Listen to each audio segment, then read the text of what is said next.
हजरत बाबा ताजुद्दीन रहमतुल्लाह अलैह की नमाज के इस वाक़ये पर सोशल मीडिया पर बहुत से उलमाए दीन और मशाइख ए किराम ने बयानात दिए हैं। हर किसी ने अपने अंदाज में बाबा ताजुद्दीन रहमतुल्लाह अलैह की शान और उनकी इबादत की गहराई को बयान किया है। लेकिन आज इस्लामीफाइड ट्यून आपके सामने बाबा जान की नमाज का एक ऐसा रूहानी वाक़या पेश करने जा रहा है जिसे सुनने के बाद हो सकता है कि आपकी अपनी नमाज भी दुरुस्त हो जाए। जी हाँ नाजरीन, बाबा ताजुद्दीन रहमतुल्लाह अलैह की नमाज का यह वाक़या आखिर तक जरूर सुनिए, क्योंकि सरकार ताजुल औलिया के हर एक कौल और हर एक अमल में कोई ना कोई गहरा राज छुपा होता है जिसे हम अक्सर समझ नहीं पाते। आइए आज हम और आप मिलकर बाबा जान की दी हुई इस नसीहत को समझने की कोशिश करें ताकि हमारी इबादतें भी उसी रूहानियत से रोशन हो सकें। अगर आप इस्लामीफाइड ट्यून चैनल पर नए हैं और आपने अब तक हमारे चैनल को सब्सक्राइब नहीं किया है तो फौरन कर लें, क्योंकि रूहानियत का खजाना सिर्फ यही मिलेगा। तो आइए जानते हैं ये करामत से भरा वाक़या कब और किस तरह पेश आया और कैसे बाबा ताजुद्दीन रहमतुल्लाह अलैह ने इश्क़ इलाही से नमाज की हकीकत को सबके सामने जाहिर किया। हजरत बाबा ताजुद्दीन रहमतुल्लाह अलैह जब इश्क़ इलाही में पूरी तरह डूब चुके थे तो न उन्हें अपनी खबर थी और न ही दुनिया की कोई परवाह। उनके दिलो ज़हन में बस एक ही जिक्र बसा हुआ था, अल्लाह। बाबा जान ने खुद को अल्लाह की मोहब्बत में इस कदर फना कर दिया था कि उन्होंने अपनी एक अलग ही रूहानी दुनिया आबाद कर ली थी। न दुनियावी बातचीत, न लिबास की फिक्र, न खाने पीने का होश, बस अल्लाह की याद में गुम एक फकीरी कैफियत थी। इसी दरमियान हजरत बाबा ताजुद्दीन रहमतुल्लाह अलैह के एक रिश्तेदार नागपुर आए। जब उन्होंने बाबा जान को देखा तो उनकी हालत अजीब लगी। सादा और पुराने कपड़े, चुपचाप गर्दन झुकाए बैठे रहना और खाने पीने की कोई परवाह नहीं। उन्हें लगा कि शायद बाबा ताजुद्दीन का यहाँ कोई नहीं है, इसलिए इनकी यह हालत हो गई है। इस सोच के तहत उन्होंने बाबा को अपने घर लाकर उनकी पूरी देखभाल शुरू कर दी। बाबा ताजुद्दीन रहमतुल्लाह अलैह उस घर के सामने एक चबूतरे पर एक पिलर से टिककर तसल्ली और सुकून की हालत में बैठे रहते थे। गर्दन झुकी होती, लबों पर खामोशी होती और किसी से कोई बात नहीं करते। उनकी मौजूदगी खुद एक रूहानी तर्जुमा बन चुकी थी। न कुछ कहना न सुनना, बस इश्क हकीकी में गुम। बाबा जान के जो रिश्तेदार थे वो नमाज के पाबंद शख्स थे और उनके पास बहुत सारी बकरियां थीं। उन्होंने अपनी जिंदगी का एक तयशुदा निजाम बना रखा था, सुबह काम पर जाना और मगरिब से पहले घर लौट आना। घर आने के बाद सबसे पहले वह अपनी बकरियों को चारा देते और फिर मगरिब की नमाज के लिए मस्जिद चले जाते। जब भी वह मस्जिद जाते तो जाते हुए बाबा जान से कहते, ताजुद्दीन तुम भी नमाज पढ़ लिया करो।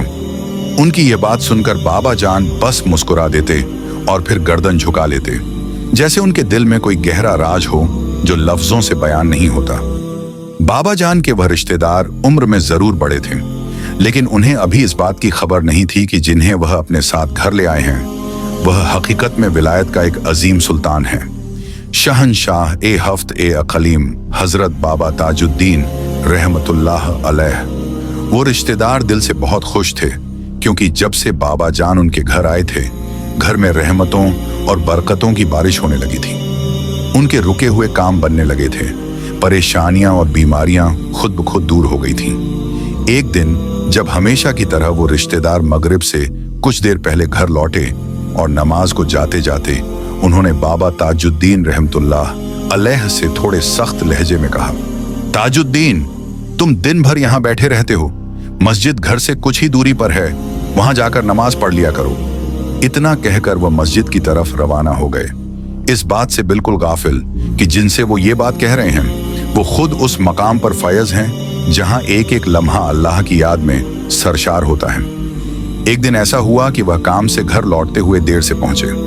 मगरिब की अजान हो चुकी थी और जल्दबाजी में उन्होंने बकरियों को चारा तक नहीं दिया। वो सीधे मस्जिद पहुंचे, वुजू किया और फौरन जमात के साथ नमाज की नियत बांधकर खड़े हो गए। इमाम साहब सामने क़रात कर रहे थे और सफ़ों में सब लोग नमाज की हालत में खड़े थे। नमाज के दौरान ही उनके दिल में अचानक एक ख्याल आया, अरे मैंने आज बकरियों को चारा नहीं दिया। ये सोच उन्हें नमाज के बीच में बेचैन कर गई। तभी पीछे से एक आवाज आई, नरम मगर गूंजदार, जो दिल को चीरती हुई रूह तक पहुंच गई। वो आवाज थी हजरत सैयदना बाबा ताजुद्दीन ताजुल औलिया रहमतुल्लाह अलैह की। आप नमाज पढ़िए, आपकी बकरियों को चारा मैंने दे दिया है। ये आवाज सुनते ही उनके जिस्म से जैसे जान निकलने लगी। पसीने पसीने हो गए, दिल धक धक करने लगा कि ये क्या हुआ। जब नमाज मुकम्मल हुई तो फौरन पीछे मुड़े, लेकिन वहां तो कोई नहीं था। अब उनका दिल और बेचैन हो गया। वो फौरन मस्जिद से निकलकर घर की तरफ दौड़े और सीधा हजरत बाबा ताजुद्दीन रहमतुल्लाह अलैह के पास पहुंचे। पूछा, क्या तुम मस्जिद में आए थे? बाबा जान ने हल्की सी मुस्कान के साथ जवाब दिया, नमाज वो नहीं जिसमें सारी दुनिया के ख्यालात आ जाएं। नमाज तो वो है जो अल्लाह के इश्क में खोकर अदा की जाए। फिर फरमाया, तुमने जल्दबाजी में अपनी बकरियों को चारा नहीं दिया, इसलिए तुम्हें नमाज में उनका ख्याल आ गया। लेकिन बंदे को चाहिए कि जब वह अल्लाह के सामने खड़ा हो तो उसके दिल में सिर्फ और सिर्फ अल्लाह की याद हो, किसी और चीज की नहीं। यह कहकर बाबा जान ने उन्हें नमाज की हकीकत और उस इश्क की तालीम दी जो हर इबादत की रूह है। बाबा ताजुद्दीन रहमतुल्लाह अलैह की बात सुनकर उनके रिश्तेदार की आंखें भर आईं और वह रोने लगे। उन्होंने तहे दिल से माफी मांगी और अर्ज किया, मुझे माफ कर दीजिए, मैंने आपको पहचानने में देर कर दी। इस पर बाबा जान ने बड़ी नरमी और मोहब्बत से फरमाया, इसमें माफी की कोई जरूरत नहीं, बस इतना याद रखो कि जिस तरह तुम पाबंदी से नमाज पढ़ते हो उसी तरह अल्लाह की याद में डूबकर दिल की गहराइयों से नमाज अदा किया करो। अल्लाह ताला तुमसे राजी होगा और तुम्हें इसका इनाम एक बड़ी नेमत की सूरत में अता करेगा।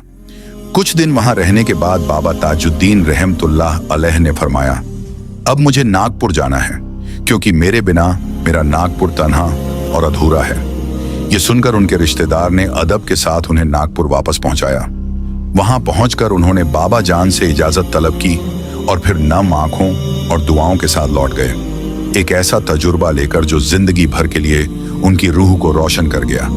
नाजरीन इकराम, हजरत बाबा ताजुद्दीन रहमतुल्लाह अलैह ने अपनी जिंदगी के हर रंग को दुनिया के सामने जाहिर फरमाया है।